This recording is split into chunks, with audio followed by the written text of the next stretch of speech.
कभी कभी हंसी आती है, ऐसे ऐसे लोग मुत्तकी बनते हैं। अब हमारे इटावा में एक नौजवान आदमी था बेचारा, हमारे इटावा का, मैं वज़ू बना रहा हूँ रमज़ान के महीने में, इस रमज़ान में नहीं, दूसरे रमज़ान की बात कर रहा हूँ। वज़ू बना रहा हूँ तो कुल्ला कर रहा है, वो भी ज़ोहर की नमाज का वक्त था, जुमेरात का दिन, कुल्ला कर रहा है। और कुल्ला करने के बाद मस्जिद में, और बाद में कहता है मौलाना ये रोज़े की हालत में जो कुल्ला करता हूँ ना, तो इस ज़बान में थोड़ा सा पानी लगा रहता है, ऐसे कुल्ला कर दिया तो थोड़ा सा तो लगा है ना ज़बान में।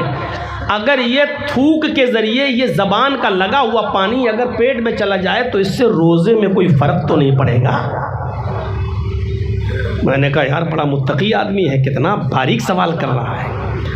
मैंने कहा ठीक है, आपने मसला पूछा है, ये बहुत से लोगों के जहनों में खटकता है, कल इंशाअल्लाह जुमे के खुतबा में हम इसको क्लियर कर देंगे और सबको मालूम हो जाएगा, तो कल तक इंतज़ार करो। अब मस्जिद में जितने लोग नमाज पढ़ने वाले थे हमसे बाद में पूछने लगे मौलाना ये क्या पूछ रहा था। मैंने कहा कल बताऊंगा। कि मौलाना ये क्या पूछ रहा था, मैंने कहा कल बताऊंगा, इसके मसले का जवाब कल दूंगा। तो एक दो मेरे बहुत करीबी लोग थे, मैंने कहा यार वो ऐसे ऐसे पूछ रहा था, तो हमने कहा कल बताएंगे, कल सबको पता चल जाएगा इंशाल्लाह। कहने लगा 900 चूहे खा के बिल्ली चली हज को। क्यों? पता चला कि वो उसकी बहनें उससे नाराज, उसकी बेटी उससे नाराज, उसका बाप उससे नाराज। पता लगाया तो बाप को कोई और रीजन बाप ने बताया कि वो इंसाफ का तकाजा ये था कि मैं अपने दोनों बेटों को बराबर बराबर दूं, लेकिन इसने कमीने ने अपने भाई का हक मारा। बहन की शिकायत ये थी कि ये हमें भी हक नहीं दे रहा है, बेटी की शिकायत ये थी कि ये मेरा भी हक मारे बैठा हुआ है।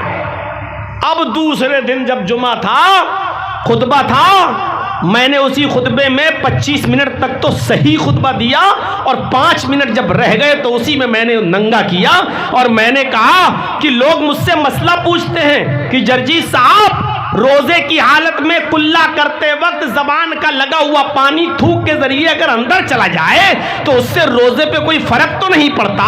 ये मसले वो पूछते हैं कि जिनका बाप उनसे राजी नहीं है, जिसकी माँ राजी नहीं है और जिसकी बहनों का हक मारे खाया हुआ है, जो अपनी बेटी को हक देने का इनकार करता है और नहीं देता है, जिसकी बेटी नाराज, बहनें नाराज, जिन सबके हक मार चुका और वो सवाल कर रहा है कि मौलाना साहब हलक के जरिए पानी अंदर चला जाए तो कोई रोजे में नुकसान तो नहीं है। ये ऐसा ही समझो कि कोई शख्स ये कहे कि हराम की हालत में मच्छर मारना कैसा है और वो खुद बेचारा 15-15, 20-20 मर्डर किया हुआ हो और वो सवाल करे कि रोजे की हालत में मच्छर मारना कैसा है। ये बिल्कुल वैसा ही सवाल है, हक मार के खा गया।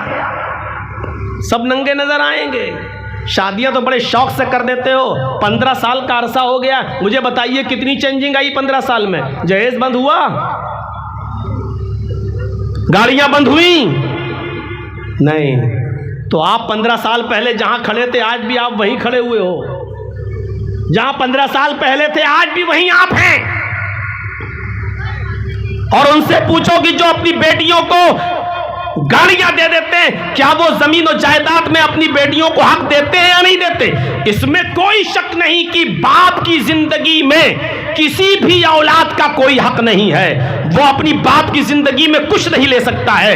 वरासत बाप के मरने के बाद तकसीम होगी, लेकिन जितनी जितनी होनी चाहिए, बेटे का कितना हक, बेटी का कितना हक, क्या उसको मिलता है? क्या कोई बाप मरने से पहले ये वसीयत करता है कि कुरान और हदीस के मुताबिक मेरे औलाद को कुरान और हदीस के मुताबिक हिस्से दिए जाएं और मेरी बेटियों को भी कुरान और हदीस के मुताबिक, मेरी बहन को भी कुरान हदीस के मुताबिक, मेरी माँ को भी कुरान हदीस के मुताबिक उसका हक दिया जाए? क्या कोई वसीयत करके जाता है? आप अपने घर के जिम्मेदार नहीं है। अल इमामुल आदिल, अदल और इंसाफ करने वाला शख्स कयामत के दिन सबसे अर्श के साए में होगा। पहली चीज में ही हम नंगे नजर आ रहे हैं। अभी तो 7 चीजें हैं, अभी तो हमें आपको 7 बताना है। पहली चीज में ही हम नंगे नजर आ रहे हैं। सुन लो, जो बाप अपनी औलाद के साथ इंसाफ नहीं करता। हजरत नौमान इब्ने बशीर फरमाते हैं कि मेरे बाप मुझे अल्लाह के रसूल सल्लल्लाहु अलैहि वसल्लम के पास ले गए। मेरे बाप मुझे अल्लाह के नबी सल्लल्लाहु अलैहि वसल्लम के पास ले गए और कहने लगे कि अल्लाह के रसूल ये मेरा बेटा है। नौमान इब्ने बशीर कह रहे हैं आए अल्लाह के नबी ये मेरा बेटा है। नौमान इब्ने बशीर के बाप कह रहे हैं आए अल्लाह के नबी ये मेरा बेटा है, मेरे पास एक बाग है, एक नखलिस्तान है, मेरे पास एक बाग है, मेरे पास एक गुलाम है, सॉरी मेरे पास एक गुलाम है, मैं उस गुलाम को मैं जनाब अपने बेटे को देना चाहता हूं। तो फतन आए अल्लाह के नबी आप गवाह रहिए, मैं आपके सामने इकरार कर रहा हूं कि मेरे पास जो गुलाम है जिसका मैं मालिक हूं वो मैं अपने बेटे को गिफ्ट में दे रहा हूं, तोहफे में दे रहा हूं। अल्लाह के नबी सल्लल्लाहु अलैहि वसल्लम ने जो सवाल किया, बुखारी शरीफ की रिवायत पढ़िए, अल्लाह के नबी सल्लल्लाहु अलैहि वसल्लम ने उससे पूछा नौमान इब्ने बशीर के बाप से, क्या तुम्हारे और भी बेटे हैं, क्या तुम्हारी और भी औलादें हैं? इन्होंने जवाब दिया हाँ ऐ अल्लाह के रसूल मेरे और भी बेटे हैं। आपने फरमाया क्या तुम सबको एक एक गुलाम दे रहे हो? कहा नहीं अल्लाह के रसूल मैं सबको नहीं दे रहा हूं, मैं सिर्फ अपने इस बेटे को दे रहा हूं। अल्लाह के नबी फरमाते हैं तो फिर मैं इस गलत चीज पर गवाह नहीं बनूंगा, तुम अपने इस बेटे को भी गुलाम न दो, देना है तो सबको एक एक दो, और अगर नहीं देना है तो इसको भी मत दो, मुझे गलत चीज पर गवाह मत बनाओ, कयामत के दिन तुम्हें इसका हिसाब व किताब देना होगा। अल्लाह के रसूल सल्लल्लाहु अलैहि वसल्लम गलत चीज पर गवाह नहीं बने, और फिर नौमान इब्ने बशीर को भी गुलाम नहीं मिला, बाप ने वो गुलाम अपने पास रखा। नबी अकरम का फरमान क्या तुम सबको दे रहे हो? कहा नहीं सबको नहीं, सिर्फ इसी को दे रहा हूं। तो अल्लाह के रसूल ने कहा फिर इससे भी ले लो, या तो दो तो सबको दो, और नहीं देना है तो किसी को मत दो। यही अदल का तकाजा है। तो अर्श के साए में कयामत के दिन सबसे पहला शख्स कौन होगा? अल इमामुल आदिल, अदल व इंसाफ करने वाला। ये तो घर का जिम्मेदार हो गया, हुक्मरां भी, हाकिम वक्त भी। नबी अकरम सल्लल्लाहु अलैहि वसल्लम के जमाने के बाद एक दौर था जब हजरत उमर फारूक खलीफा बन गए।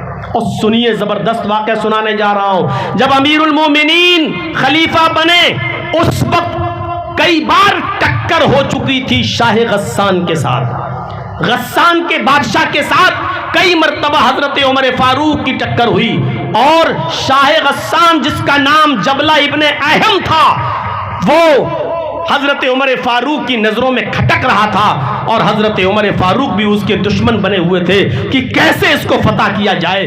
शाह गस्सान का जबरदस्त बादशाह, ईसाई बादशाह, लेकिन इस्लाम की तालीमात से मुतासिर हो जाता है, अपने कासिद को, अपने एक एलची को भेजता है लेटर लिखकर, खत लिखकर, और उस खत में उसने ये लिखा कि अमीरुल मोमिनीन उमर इब्न खत्ताब, मैं इस्लाम की तालीम से मुतासिर होकर इस्लाम कबूल करना चाहता हूँ, और मैं आपसे मुलाकात करना चाहता हूँ, और आपसे मुलाकात करके मैं इस्लाम कबूल करने पर आमादा हूँ। क्या मुझे इस्लाम की छाया में जगह मिलेगी?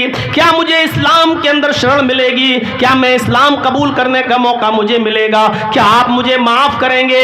ये लेटर लिख कर वो अपने कासिद और अपने दूत के जरिए भेजता है हज़रत उमर फारूक के पास। उसको उम्मीद नहीं थी कि हज़रत उमर मेरे इतने बड़े दुश्मन और मुझे माफ़ कर देंगे। उसको उम्मीद नहीं थी कि हज़रत उमर मुझे इतनी आसानी के साथ कबूल कर लेंगे।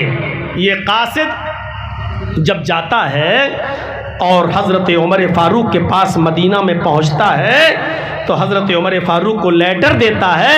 हज़रत उमर फारूक ने उस ख़त को पढ़ा और पढ़ने के बाद उसी ख़त के पीछे ये लिखकर जवाब दे दिया, आए शाह गस्सान, तुम फौरन चले आओ, तुम्हारी सारी खताएं माफ़ कर दी जाएंगी, तुम्हारी सारी खताएं दरगुजर कर दी जाएंगी, और इस्लाम की पवित्र छाया में, शीतल छाया में तुम्हें जगह दी जाएगी।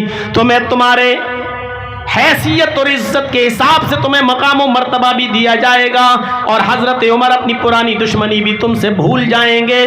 तुम फौरन चले आओ, तुम्हारे लिए मदीने में जगह ही जगह है। शाह गस्सान ने जब वो लेटर पढ़ा, जबला इब्ने अहम ने जब वो लेटर पढ़ा, तो पढ़ने के बाद उसकी आंखों में आंसू आ गए कि हज़रत उमर ने मुझे कबूल कर लिया, हज़रत उमर ने मुझे इतनी जल्दी, इतनी आसानी से मान लिया। अब जबला इब्ने अहम जो गस्सान का बादशाह था, अपने 500 बॉडी गार्डों को लेकर और 500 घुड़सवारों को लेकर मदीने की तरफ सफर करता है और मदीना पहुंचने वाला होता है, रास्ते में खेमा डालता है, एक आदमी को भेजता है ये इतला देने के लिए कि मैं पहुंच चुका हूं, बताओ कब मदीने में दाखिल हो जाऊं। हजरत उमर फारूक ने कहा तुम जब चाहो तब आ सकते हो, तुम्हें सहरा में और जंगल में रुकने की जरूरत नहीं। जब शाह गस्सान मदीने में दाखिल होता है तो उसके सर पर मुकुट है, ताज है और डायमंड हीरे के 2 मोती जड़े हुए हैं। बहुत ही शानदार शाहाना तरीके से जाता है, मदीने में दाखिल हो रहा है और उधर मदीने में हजरत उमर उसकी इज्जत कर रहे हैं और उमर फारूक और उनकी पूरी फौज इनकी खातिर मदारात में लगी। शाह गस्सान इस्लाम ले आया और इसके साथ 500 लोग भी इस्लाम ले आए।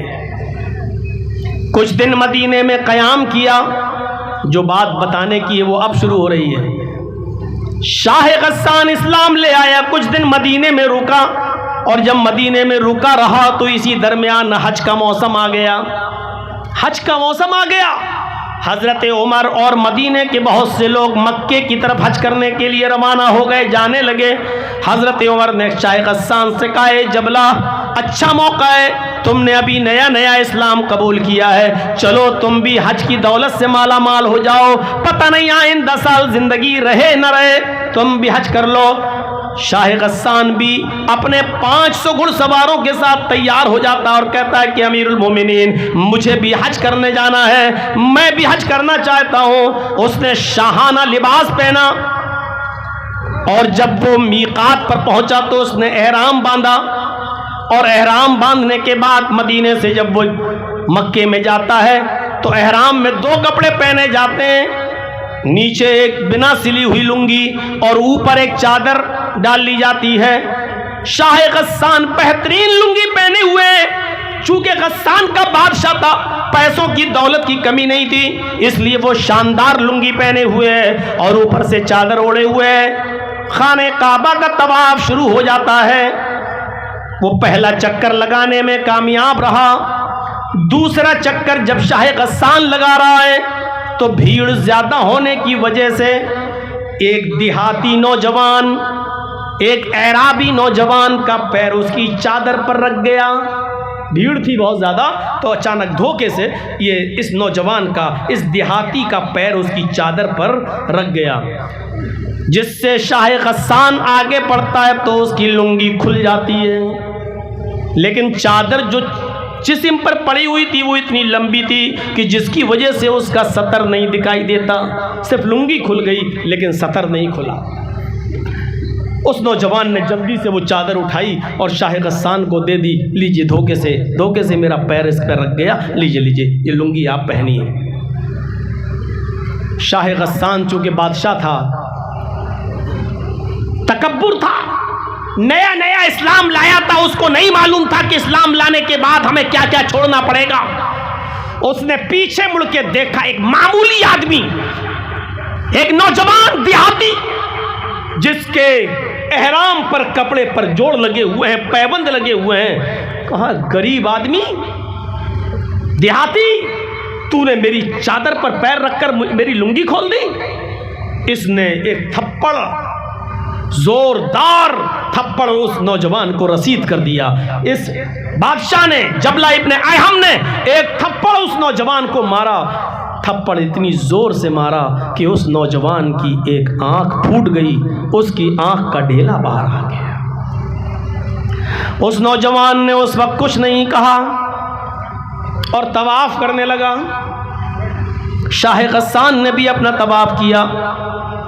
जब ये नौजवान तवाफ करने के बाद अपने कबीले में पहुंचता है, जब ये नौजवान तवाफ करके अपने कबीले में जाता है, वहां के लोगों ने पूछा कि तुम्हारी आंख कैसे फूट गई। इसने पूरी की पूरी बात बताई तो पूरा कबीला गुस्सा हो गया। अरे होगा बादशाह अपने इलाके का तो जिसको चाहेगा उसको मारेगा, जिसकी आंख फोड़ना चाहेगा फोड़ देगा, ये कैसे हो जाएगा। उठो तुम हमारे पास चलो, हजरत उमर फारूक के पास चलते, मुझे इंसाफ चाहिए, आदल चाहिए। और पूरा कबीला इस नौजवान को जिसकी आंख फूटी थी लेकर हजरत उमर फारूक के पास वहीं मक्के में पहुंच जाता।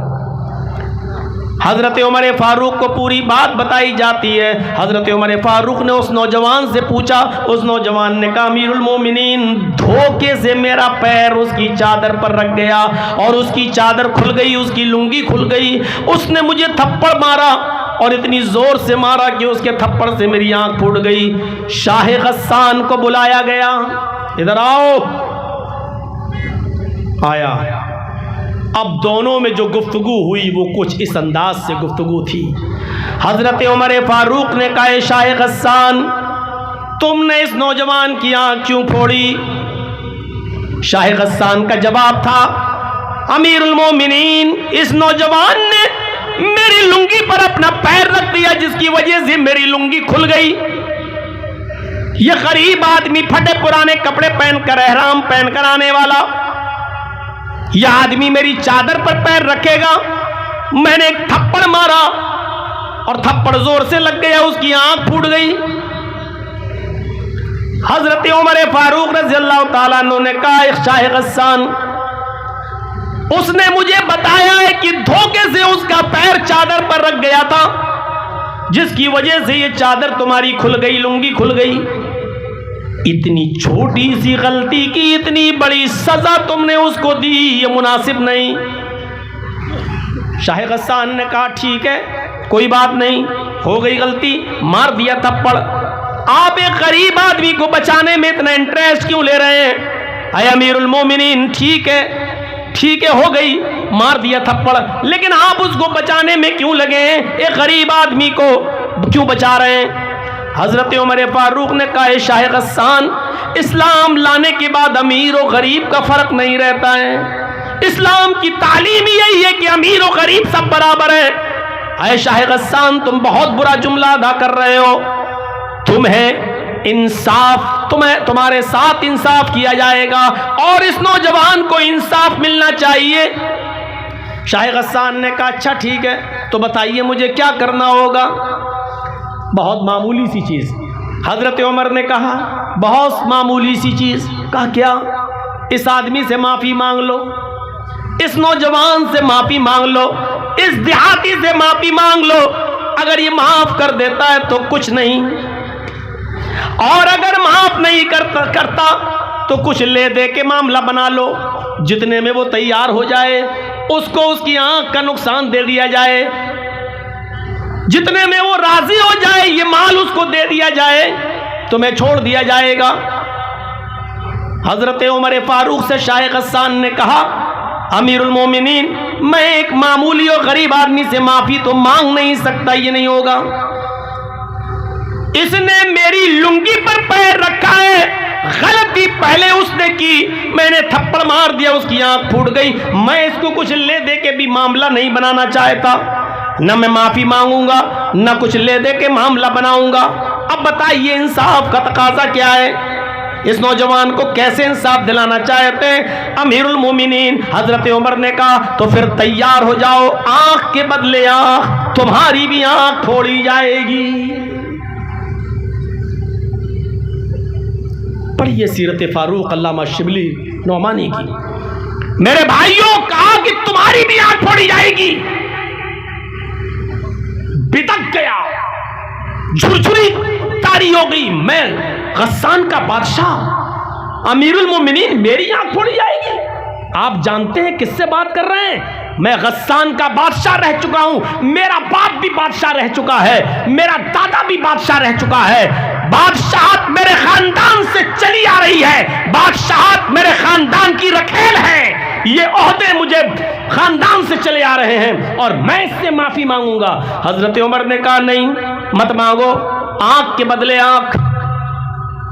कहा, अमीरुल मोमिनीन, जब इस्लाम के अंदर बड़े लोगों की कोई इज्जत नहीं, साहिब इक्तिदार की कोई हैसियत नहीं, इस्लाम जब ऊंचे और बड़े मकाम और मर्तबे वालों को कोई इज्जत नहीं दे सकता है, उनका ख्याल नहीं रख सकता, तो ऐसा इस्लाम फिर किस काम का? मैं इस्लाम को ही छोड़ दूंगा, मैं फिर से ईसाई बन जाऊंगा, ऐसा इस्लाम मुझे नहीं चाहिए। हजरत उमर ने कहा, फिर तेरी मर्जी, उसने कहा ठीक है, मैं जा रहा हूं गस्सान, और मैं फिर से ईसाइयत कबूल करूंगा। हजरत उमर ने कहा तुम इस गस्सान नहीं जा सकते हो। आए शाह गस्सान, आए जबला इब्न अयहम, इस्लाम लाने से पहले तुम जो थे वो थे, लेकिन इस्लाम लाने के बाद तुम इस्लाम भी नहीं छोड़ सकते हो। अगर तुमने इस्लाम छोड़ने की जुर्रत की, अगर मुर्तद होने की कोशिश की, तो तुम्हें दूसरी सजा दी जाएगी जो इस्लाम के कानून में मुर्तद को मिलती है। उसने कहा अगर मैं ईसाइयत कबूल कर लूं तो मुझे क्या सजा दी जाएगी? हजरत उमर फारूक ने कहा फिर तेरी गर्दन उड़ाई जाएगी, क्योंकि इस्लाम के अंदर मुर्तद की सजा यह कि उसको कत्ल कर दिया जाए। उसने सोचा मैं तो दोनों तरफ से फंस गया, माफी मांग नहीं सकता, मेरी इज्जत के खिलाफ है, और आंख मेरी फोड़ी जाए ये तो और ज्यादा बेइज्जती की बात है। एक बादशाह की आंख फोड़ी गई, और अगर इस्लाम छोड़ रहा हूं तो मेरी गर्दन भी उड़ाई जा रही है, अब क्या करूं?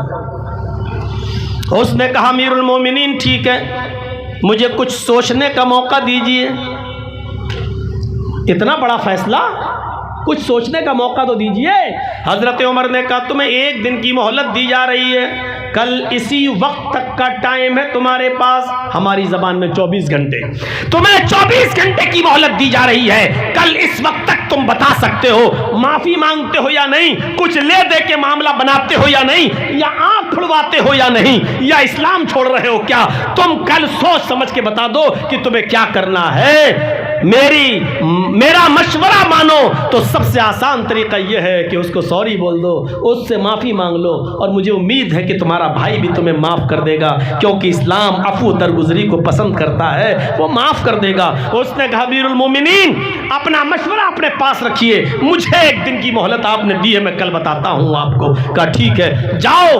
वो गया अपने खेमे में जहां पड़ाव डाला हुआ था, और अपने 500 साथियों से कहता है कि इस्लाम लाने के बाद तो और बेइज्जती हो रही है, कोई फर्क नहीं है, अमीरी गरीबी में कोई फर्क नहीं है। अदल का तकाजा उमर कहते हैं कि यह है कि तुम्हारी आंख फोड़ी जाएगी। बताइए मैं शाह गस्सान का बादशाह, और मेरी आंख फोड़ी जाए?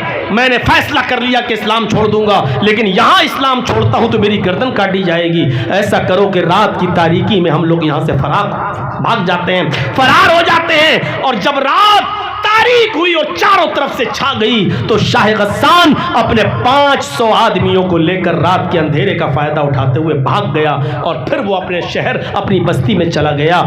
हजरत उमर फारूक को पता चला कि ये लोग तो रात में भाग गए, लेकिन कोई परवाह नहीं की। उस नौजवान को बुलाया, कहा मुझे अदल और इंसाफ उन 500 आदमियों के फिर जाने से और इस्लाम को छोड़ देने से भी ज्यादा प्यारा है। मैं नहीं चाहता कि ऐसे लोग इस्लाम के अंदर दाखिल हों जो अमीर होने के बावजूद तकब्बुर की चादर अपने ऊपर से ना उतार सकें, घमंड की रिदा अपने ऊपर से ना उतार सकें। मुझे ऐसे लोगों के इस्लाम की कोई चिंता नहीं है, चले गए, कोई फर्क नहीं पड़ता। मुझे फख्र है कि मैंने न्याय, इंसाफ और अदल को कायम रखा है। मेरे प्यारे साथियों, अदल और इंसाफ का तकाजा ये था। हजरत उमर फारूक कौन थे? अमीरुल मोमिनीन। और अदल को कायम रखा। क़यामत के दिन अर्श के साए में वो अमीर भी होगा, वो हाकिम वक्त भी होगा जो अदल और इंसाफ करता होगा। सबातुन युज़िल्लुहुमुल्लाहु फी ज़िल्लिही यौम ला ज़िल्ला इल्ला ज़िल्लुहु, अल इमामुल आदिल। क़यामत के दिन अर्श के साए में सबसे पहले जगह उसको मिलेगी जो अदल और इंसाफ करने वाला बाप होगा, अदल और इंसाफ करने वाला इंसान होगा, अदल और इंसाफ करने वाला हाकिम होगा, अदल और इंसाफ करने वाला कोई जिम्मेदार होगा। उस आदमी को जगह मिलेगी। वो तो वाक़या सुना ही होगा, 50 बार सुना होगा, आपके उलमा ने बताया होगा। कबीले बनु मखजूम की वो औरत जो फातिमा नामी थी और पकड़ी गई चोरी में, अल्लाह के नबी ने कहा हाथ काट दो। कहा बड़े ऊंचे घर की लड़की, अगर इसका हाथ काटा गया तो नाक कट जाएगी। और सबसे ज्यादा चहीते, नबी के सबसे ज्यादा दुलारे हजरत उसामा इब्ने ज़ैद को भेजा गया कि जाओ आप सिफारिश करो। तो अल्लाह के नबी सल्लल्लाहु अलैहि वसल्लम से कहने लगे, अरे अल्लाह के नबी छोड़ दीजिए उस औरत को, उसका हाथ मत काटो, बड़े ऊंचे घर की लड़की है, अगर हाथ कट गया तो नाक कट जाएगी। अल्लाह के नबी सल्लल्लाहु अलैहि वसल्लम ने फरमाया, वाह, अल्लाह की हदों में से एक हद में सिफारिश लेकर आ गए हो। ये मेरी तरफ से हदें थोड़ी हैं, ये तो अल्लाह ने बयान किया है, सारिक़ु वस्सारिक़तु फ़क़्तऊ अयदियहुम, चोरी करने वाले मर्द और चोरी करने वाली औरत दोनों का हाथ काट दो। ये तो कुरान ने हद जारी की है। मैं कौन होता हूं? अल्लाह रब्बुल आलमीन की तरफ से कायम करदा किसी हद को बदलने वाला, उसका हाथ काटा जाएगा। और जब हाथ उसका काट दिया गया तो तमाम लोगों ने कहा अल्लाह के रसूल बड़ी नाक कट रही है, सुबकी हो रही है। लोग कह रहे हैं कि अमीरों का भी ख्याल नहीं रखा जाता है इस्लाम में। तो अल्लाह के नबी सल्लल्लाहु अलैहि वसल्लम ने उस वक्त जो तारीखी जवाब दिया वो हदीस की किताबों में मौजूद है। लौ अन्ना फातिमा बिन्त मुहम्मद सरकत लक़तअतु यदहा, उसने चोरी की, अगर उसकी जगह पर मोहम्मद की अपनी बेटी फातिमा भी चोरी करती तो मैं उसका भी हाथ काट देता, क्योंकि यह अदल है, यह इंसाफ है। जो चोरी करेगा और वो निसाब को, हद को पहुंचेगी तो उसको जो है सजा दिया जाएगा, चाहे वो मर्द हो या औरत। लिहाजा मेरी बेटी भी अगर चोरी करती तो उसका भी हाथ में काट देता। यह है अदल व इंसाफ। और अदल व इंसाफ करने वाले क़यामत के दिन कहाँ होंगे? अल्लाह के अर्श के साए में। यहाँ जितने बैठे हैं ना, सब सोच लें कि पहला ही मामले में कितने लोग होंगे जो अर्श के साए से बेदखल कर दिए जाएंगे। चल हट, भागो यहाँ से। पहली चीज। अब आगे चलिए, आगे नौजवानों के लिए। आज का नौजवान अल्लाह ही बेहतर जाने कि अर्श के साए में जगह पा पाएगा या नहीं पा पाएगा। जो आदमी जलसों में भी मोबाइल खड़ा करके वीडियो बना रहा हो, जिसको जलसे से ज़्यादा अपने यूट्यूब चैनल की फिक्र हो और अपनी कमाई की फिक्र हो, वो आदमी अल्लाह के अर्श के साए में। वशाबुन नशा फी इबादत रब्बिही, हाय हाय, क्या बात कही अल्लाह के रसूल सल्लल्लाहु अलैहि वसल्लम ने। वो नौजवान, वो जवान जो अपने रब की इबादत में मसरूफ़ है। इबादत सिर्फ नमाज ही नहीं होती है, बस गए ज़ोहर में 4 रकात पढ़ के चले आए, मगरिब में 3 पढ़ के चले आए, इशा में 4 रकात पढ़ के चले आए। इबादत सिर्फ यही नहीं होती। जो चीज़ भी इबादत कहलाती है, और वो नौजवान जो अल्लाह की इबादत में हर वक्त मसरूफ़ है, वो अल्लाह के अर्श के साए में होगा। और मैंने 15 साल पहले यहाँ खिताब किया था और आज कर रहा हूँ। ये ज़िंदगी हमें ये मैसेज दे रही है 15 साल की, कि जिन लोगों ने 15 साल पहले ये खिताब सुना था उनकी ज़िंदगी 15 साल कम हो गई है, और मैं अपनी ज़िंदगी के 15 साल कम कर चुका हूँ। मैं इसको दूसरे अल्फाज में यूँ कह सकता हूँ कि 15 साल जो लोग पहले सुने थे ये प्रोग्राम, वो अपनी कब्र के उतना करीब जा चुके हैं, और मैं भी 15 साल अपनी कब्र के करीब जा चुका हूँ। ये खुला हुआ मैसेज है, इसमें कोई शक नहीं। जितनी भी ज़िंदगी हम अल्लाह तबारक व तआला के पास से लेकर आए हैं, हम उसमें इतना कम कर चुके हैं।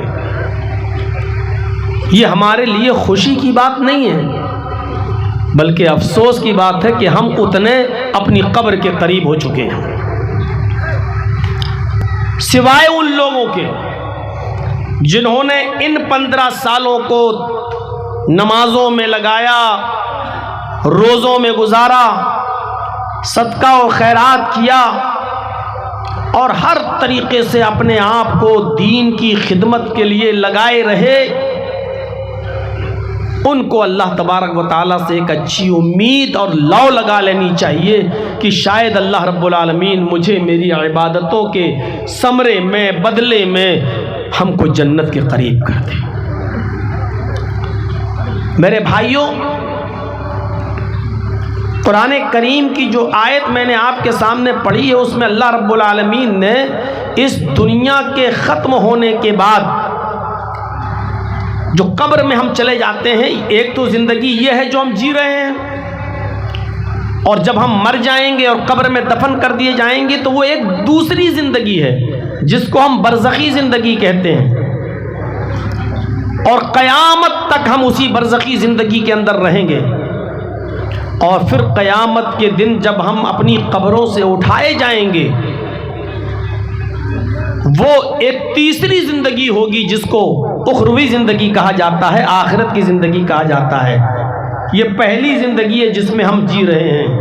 मरने के बाद कयामत तक ये दूसरी जिंदगी होगी, बरज़खी। और कयामत के दिन जब कब्रों से उठाया जाएगा इंसान अपनी कब्रों से, तो वो तीसरी जिंदगी होगी जिसको उखरवी जिंदगी कहा जाता है, जो कयामत का दिन होगा। और वो बहुत सख्त दिन होगा। मैं अभी जन्नत और जहन्नम की बात नहीं कर रहा हूं, मैं उस कयामत के दिन की बात कर रहा हूं जिसके बारे में हदीस की किताबें कहती हैं कि वो एक दिन ही इतना बड़ा दिन होगा जिसके बारे में नबी अकरम ने फरमाया कि तकरीबन 50,000 साल का वो दिन होगा। और सूरज अपनी जगह पर ठहर जाएगा और सिर्फ 1 मील की दूरी पर होगा। तकूनु शम्सु यौमल क़यामति का मिक़दार मील। क़यामत के दिन ये सूरज सिर्फ 1 मील की दूरी पर होगा। 50,000 साल का दिन। लोग अपने अपने आमाल के मुताबिक बकद्र पसीनों में डूबे हुए होंगे। नबी अकरम सल्लल्लाहु अलैहि वसल्लम ने फरमाया, कोई टखने के बराबर पसीने में डूबा होगा, कोई पिंडली के बराबर, कोई घुटने के बराबर, कोई रान के बराबर, कोई कमर के बराबर, कोई कांधों के बराबर पसीने में डूबा हुआ होगा। और जिसके आमाल बहुत ही ज्यादा खराब होंगे तो वो उसी में डुबकियां मार रहा होगा, उसी में गोते लगा रहा होगा, उसी में डूब रहा होगा। ये कयामत का दिन होगा। 50,000 साल का दिन होगा। सूरज 1 मील के फासले पर होगा। आज मेरा खिताब कयामत और कयामत की हौलनाकियों से नहीं है। कयामत के दिन का तो एक नक्शा खींचकर मैं आपको लाना चाहता हूं, खींचकर इस तरफ कि कयामत के दिन 50,000 साल के उस दिन से हम कैसे निपटेंगे। जन्नत और जहन्नम का फैसला तो बाद में होगा, हिसाब व किताब के बाद। पहले तो वो दिन ही इतना सख्त होगा कि बहुत से लोग सूरज की तपिश और जासूस तपिश को बर्दाश्त ही नहीं कर पाएंगे।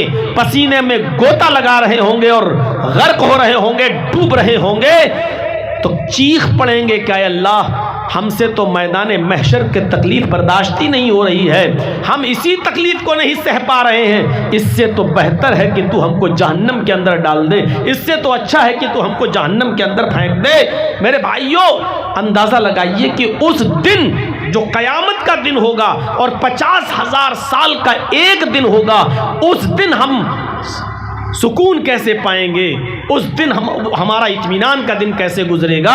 हमें इस चीज की फिक्र होनी चाहिए। अभी जन्नत का फैसला नहीं होगा, जहन्नम का फैसला नहीं होगा, और मौका भी इतना खतरनाक होगा कयामत के दिन कि एक दिन हजरत आयशा सिद्दीक़ा ने पूछा, अल्लाह के नबी सल्लल्लाहु अलैहि वसल्लम रो रही थी। अल्लाह के नबी ने पूछा, आयशा तुम्हें किस चीज ने रुलाया? फरमाया, अल्लाह के नबी सल्लल्लाहु अलैहि वसल्लम अचानक जहन्नम का तसव्वुर करके मेरे आंखों में आंसू आ गए, मैं रोने लगी। आए अल्लाह के नबी, कयामत का दिन होगा, बड़ा सख्त दिन होगा, मैदान महशर का दिन होगा, बड़ा सख्त दिन होगा। क्या उस वक्त लोग अपने रिश्तेदारों को पहचानेंगे? क्या उस दिन लोग अपने रिश्तेदारों को पहचानेंगे? शौहर अपनी बीवी को पहचानेगा, बाप अपने बेटे को पहचानेगा भी या नहीं पहचानेगा? तो नबी अकरम सल्लल्लाहु अलैहि वसल्लम ने उस मौके पर जवाब दिया, आयशा इंदल मीज़ान, जब तराजू रखी जाएगी और नेकियां और बुराइयां तौली जा रही होंगी, उस वक्त कोई किसी को नहीं पहचानेगा। बाप अपने बेटे को नहीं पहचानेगा, शौहर अपनी बीवी को नहीं पहचानेगा, माँ अपनी बेटी को नहीं पहचानेगी, भाई अपने बहन को नहीं पहचानेगा। हर इंसान को ये फिक्र होगी कि इस तराजू में जो हमारी नेकियां और बुराइयां तौली जा रही हैं, हमारी नेकियों का पलड़ा भारी होता है या नहीं, हमारी बुराइयों का पलड़ा उठता है या नहीं, हमारी नेकियां बुराइयों से ज्यादा होती हैं या नहीं। जिस वक्त नेकियां और बुराइयां तौली जाएंगी, कोई किसी का ख्याल न करेगा, किसी को किसी की परवाह नहीं होगी, किसी को किसी की परवाह नहीं। शौहर को बीवी की नहीं, बाप को बेटे की नहीं, माँ को बेटी की नहीं, भाई को बहन की नहीं, कोई किसी को याद नहीं करेगा। इस मौके पर फरमाया आया आयशा, और दूसरा मौका तब आएगा जब कोई किसी को याद नहीं करेगा। पुल सिरात पर गुजरते हुए, पुल सिरात से हर इंसान को गुजारा जाएगा, पुल सिरात से लोग गुजरेंगे, और पुल सिरात जिससे लोग गुजरेंगे उसी के नीचे जहन्नम होगी, उसी के नीचे जहन्नम भड़क रही होगी। गुनाहगार लोग भी पुल सिरात से जाएंगे और फौरन बीच में जाकर उनका हाथ छूटेगा और नीचे जहन्नम के अंदर वो गिर जाएंगे। इस पुल सिरात से जब इंसान को गुजारा जाएगा तो कोई किसी को याद नहीं करेगा। बाप चाहेगा कि इस पुल सिरात से मैं आसानी के साथ गुजर कर उस पार पहुंचकर जन्नत में चला जाऊं, बेटा चाहेगा कि मैं चला जाऊं, भाई चाहेगा कि मैं चला जाऊं, बीवी चाहेगी कि मैं गुजर जाऊं। न शौहर बीवी को उस वक्त याद करेगा, न बाप बेटे को याद करेगा, न भाई बहन को याद करेगा, न माँ बेटी को याद करेगी, कोई किसी को उस वक्त याद नहीं करेगा। मेरे भाइयों, इन मौकों पर कोई किसी को याद नहीं करेगा, हालात ही ऐसे होंगे। इसी से मिलता जुलता एक नक्शा कुरान करीम ने यूं खींचा है, यौम यफिर्रुल मरउ मिन अखीही व उम्मिही व अबीही व साहिबतिही व बनी। कयामत के दिन इंसान भाग रहा होगा अपने बाप से, यौम यफिर्रुल मरउ मिन अखीही, अपने भाई को देखकर भाग रहा होगा, व उम्मिही, बेटा अपनी मां को देखकर भाग रहा होगा, व अबी, बेटा अपने बाप को देखकर भाग रहा होगा, व साहिबती, आदमी अपनी बीवी को देखकर भाग रहा होगा, वह बनी, बाप अपनी औलाद से भाग रहा होगा। यानी हर इंसान को यह होगा कि मैं नजात पा जाऊं और किसी को नजात मिले ना मिले, लेकिन मुझे नजात मिल जाए, मैं चला जाऊं, मैं बख्श दिया जाऊं, मैं जन्नत का मुस्तहिक हो जाऊं। यह हर इंसान को फिक्र होगी उस दिन। और 50,000 साल का एक दिन होगा, सूरज 1 मील के फासले पर होगा। इस दिन ये 7 किस्म के लोग अल्लाह के अर्श के साए में होंगे, और अल्लाह के अर्श के साए के अलावा कोई साया नहीं होगा। जिनको अल्लाह का अर्श का साया मिल गया वो खुश नसीब होंगे, जिनको अल्लाह के अर्श का साया मिल गया इनका 50,000 का दिन बहुत आसानी के साथ गुजर जाएगा। वो खुश नसीब कौन है? आइए वो 7 किस्म के लोगों का तस्करा आज के खिताब में करूंगा, और वो 7 किस्म के लोग मैं आज आपको बताऊंगा। और हर मुसलमान को इस सोच और फिक्र करने पर मजबूर होना पड़ेगा, और सोचना चाहिए हर मुसलमान को जो यहां जमा है और जहां तक मेरी आवाज जा रही है, और इन चैनलों के जरिए जहां जहां तक ये तकरीर पहुंच जाए, मेरे भाइयों ये सोचना चाहिए कि ये 7 खूबियां हमारे अंदर पाई जा रही हैं या नहीं पाई जा रही हैं। अगर ये 7 खूबियां हमारे अंदर नहीं पाई जा रही तो जन्नत और जहन्नम तो बहुत दूर की बात, क़यामत का दिन ही हमारे लिए बहुत दर्दनाक और सख्त दिन होगा। हम उस दिन से ही नहीं निपट पाएंगे। ये 7 किस्म के लोग कौन हैं? वअन अबी हुरैरा रज़ियल्लाहु तआला अन्हु अन्ना रसूलल्लाह सल्लल्लाहु अलैहि वसल्लम क़ाल सबअतुन युज़िल्लुहुमुल्लाहु फ़ी ज़िल्लिही यौम ला ज़िल्ला इल्ला ज़िल्लुहु अल इमामुल आदिल। नबी अकरम सल्लल्लाहु अलैहि वसल्लम ने फरमाया 7 किस्म के लोग अर्श के साए में होंगे। उस दिन अल्लाह के अर्श के साए के अलावा कोई दूसरा साया नहीं होगा। पहला शख्स जो उस अर्श के साए में होगा वो कौन? अल इमामुल आदिल, अदलो इंसाफ करने वाला अमीर, अदलो इंसाफ करने वाला हाकिम, अदलो इंसाफ करने वाला जिम्मेदार शख्स। अदल व इंसाफ आज हमारे समाज और मुआशरे में कहाँ बाकी रह गया है।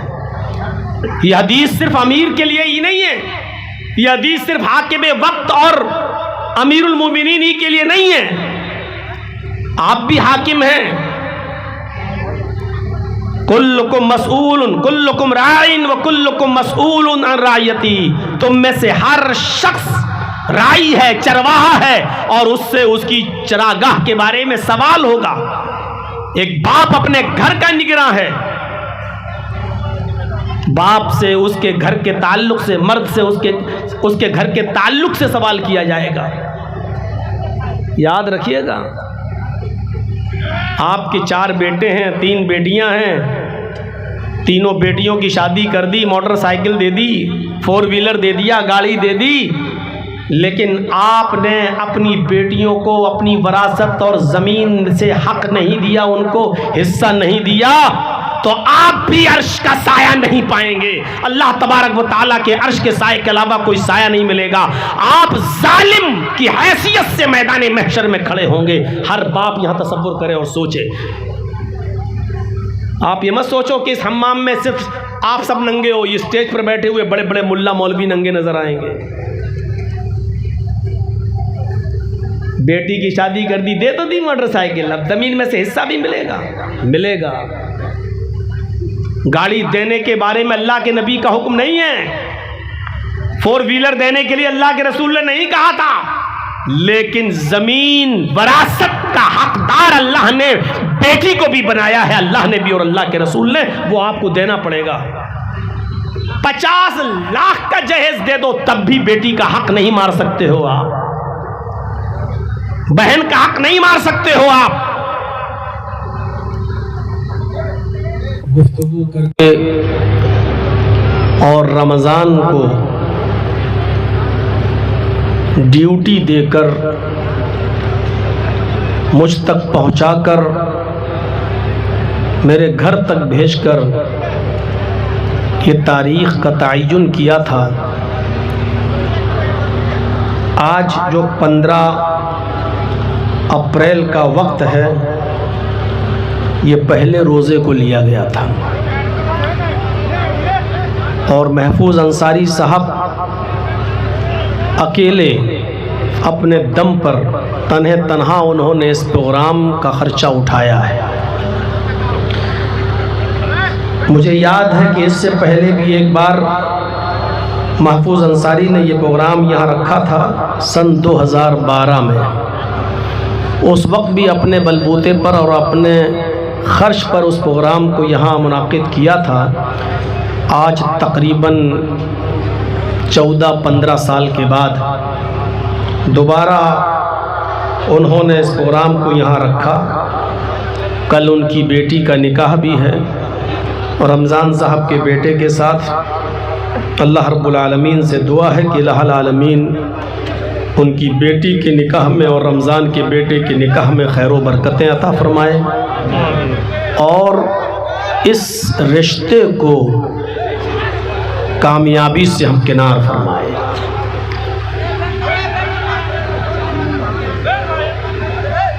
और इस इजलास को जो महफूज अंसारी ने अपने दम पर अपने बलबूते पर किया है, अल्लाह रब्बुल आलमीन इस इजलास के अंदर जो भी खर्चा उन्होंने किया है, अल्लाह रब्बुल आलमीन उस पर उनको पूरा अजर अज़ीम अता फरमा, उनके रिज़्क़ में बरकत अता फरमा। और आय अल्लाह, जिस मकसद से ये प्रोग्राम रखा गया है, इस प्रोग्राम को उस मकसद की कामयाबी का ज़ामिन बना। और हमारे स्टेज पर बैठे हुए मुअक्कर उलमाए किराम और आसाडीह और डिस्ट्रिक्ट मधुपुर और उसके अतराफ़ व अकनाफ से क़ुर्ब व जवार से तशरीफ़ लाए हुए मुअज़्ज़ज़ सामीन हज़रात, पर्दा नशीन इस्लामी ख़वातीन, माँ और बहनों, कौम व मिल्लत के लायक वर नौजवानों, मुस्तक़बिल के होनहार अज़ीज़ बच्चों, मेरी नज़र जहाँ तक जा रही है, मुझे लोगों का ठाठे मारता हुआ ये समंदर मेरी आँखों के सामने है। ऐसी बात नहीं कि इससे पहले कभी इतनी भीड़ नहीं हुई। मैं इस इलाके में जब भी आता हूँ, अल्लाह का शुक्र है कि लोग उस इजलास को कामयाब बना ही देते हैं अपनी हाज़िरी के ज़रिए। इस मर्तबा यहाँ तक पहुँचने में कुछ वक्त लगा और काफ़ी अरसे के बाद आपके इस इलाके में मेरी आमद हो रही है और आप खुलूस और मोहब्बत के साथ यहाँ आते हैं। मेरी गुजारिश है कि आप खुलूस और मोहब्बत के साथ ही इस प्रोग्राम को समाअत फरमाएँ, संजीदगी के साथ सुने, खामोशी अख्तियार करें। इस इजलास का जो मकसद है उस मकसद को अपने अंदर पूरा करने की कोशिश करें। आपका शोर, आपका खड़ा रहना, खड़े होकर वीडियो बनाना और पीछे के लोगों को देखने में डिस्टर्ब करना, ये इस्लाम की तालीम के भी ख़िलाफ़ है और अखलाक के भी ख़िलाफ़ है। मुझे उम्मीद है कि इंशाअल्लाह आप शिकायत का मौका नहीं देंगे। समझदार लोग हैं, मेरी बात को समझ गए होंगे। मैंने कुरान करीम की जो आयत आपके सामने तिलावत की है और उसके बाद बुखारी की एक हदीस मैंने पढ़ी है। हम और आप जिस दुनिया में जी रहे हैं, ये टेम्परेरी ज़िंदगी है, टेम्परेरी लाइफ है। कुछ दिनों के लिए मिली है और उसके बाद में ख़त्म हो जाएगी।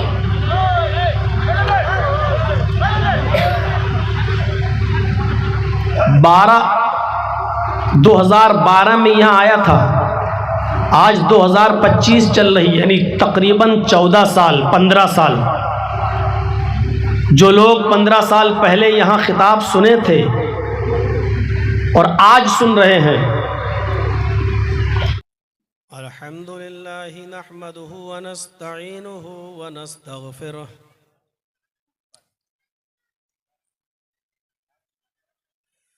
व नऊज़ु बिल्लाहि मिन शुरूरि अनफुसिना व मिन सय्यिआति अअमालिना।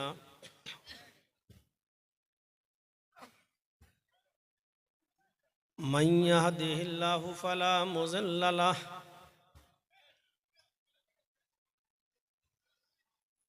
व मन युज़लिल्हु फला हादिय लहु।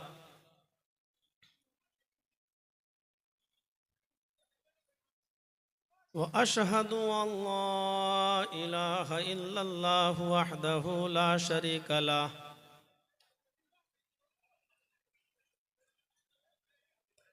व अशहदु अन्ना मुहम्मदन अब्दुहु व रसूलुहु। अम्मा बाद फ़इन्न खैरल हदीस किताबुल्लाह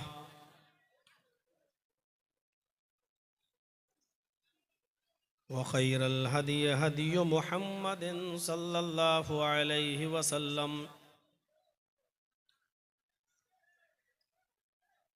व शर्रुल उमूरि मुहदसातुहा व कुल्लु मुहदसतिन बिदअह व कुल्लु बिदअतिन ज़लालह व कुल्लु ज़लालतिन फिन्नार। अऊज़ु बिल्लाहि मिनश शैतानिर रजीम। बिस्मिल्लाहिर रहमानिर रहीम।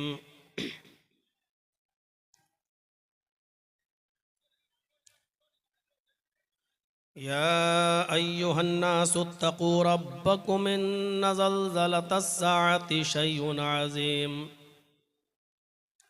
यौम तरौनहा तज़हलु कुल्लु मुर्ज़िअतिन अम्मा अर्ज़अत व तज़अु कुल्लु ज़ाति हम्लिन हम्लहा व तरन्नास सुकारा व मा हुम बिसुकारा वलाकिन्न अज़ाबल्लाहि शदीद।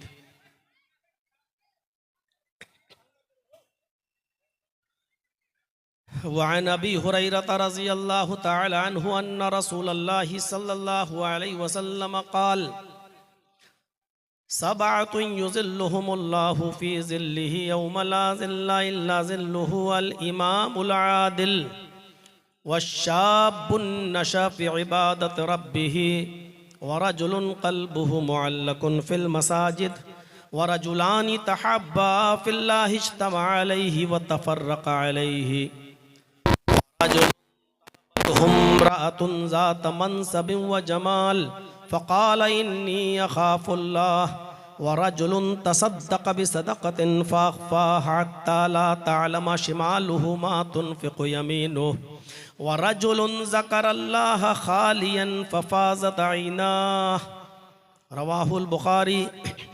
और रब्बि इश्रह ली सदरी व यस्सिर ली अमरी वहलुल उक़दतम मिन लिसानी यफ़क़हू क़ौली। इस अज़ीम शान इजलास के सदर मोहतरम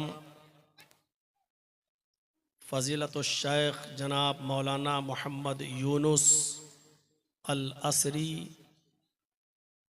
हफ़िज़हुल्लाह अमीर सूबाई जमीयत अहले हदीस झारखंड और इस इजलास के नाज़िम फ़ज़ीलतुश शेख अशफ़ाक़ सज्जाद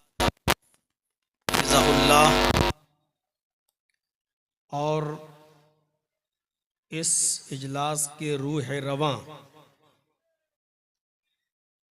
मेरे दोस्त जनाब महफूज अंसारी साहब, जिन्होंने पहले रोज़े को